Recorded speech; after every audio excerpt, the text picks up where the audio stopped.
Pourquoi on célèbre la journée mondiale de l'eau?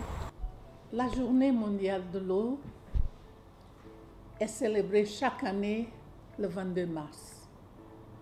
Et cette journée, elle est utilisée pour sensibiliser sur l'importance de l'eau comme une ressource importante pour le bien-être de l'être humain.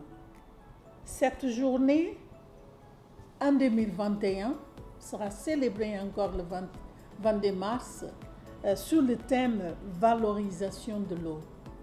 Pourquoi est-ce important d'avoir de l'eau potable? C'est très important de boire de l'eau potable pour éviter des maladies comme la diarrhée, surtout pour les enfants de moins de 5 ans. Et l'eau aussi doit être utilisée pour se laver les mains. Et nos enfants ont besoin de ça.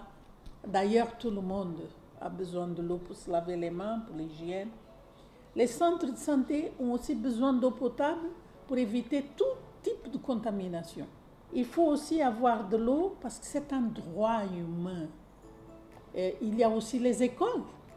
Les enfants qui sont à l'école ont bien besoin de l'eau, pas seulement pour se laver les mains, mais pour utiliser dans les toilettes, pour boire. Donc l'eau potable, elle est vraiment un droit fondamental pour le bien-être des enfants, de nous tous. Tout le monde a-t-il de l'eau potable? Malheureusement, ce n'est pas tout le monde qui a accès à l'eau potable. Environ 2,2 milliards de personnes n'ont pas accès à de l'eau potable dans le monde. Ça, c'est trop. Au Congo, par exemple, 7 personnes sur 10 ont accès basique de l'eau. Donc, il y a encore des personnes sans accès à de l'eau potable. Malgré ce nombre de personnes qui n'ont pas de l'eau potable, il y a eu beaucoup d'améliorations parce qu'il y a vraiment une volonté politique. Il y a tous les efforts au niveau des ministères clés pour assurer que les écoles, les centres de santé et les communautés aient de l'eau potable.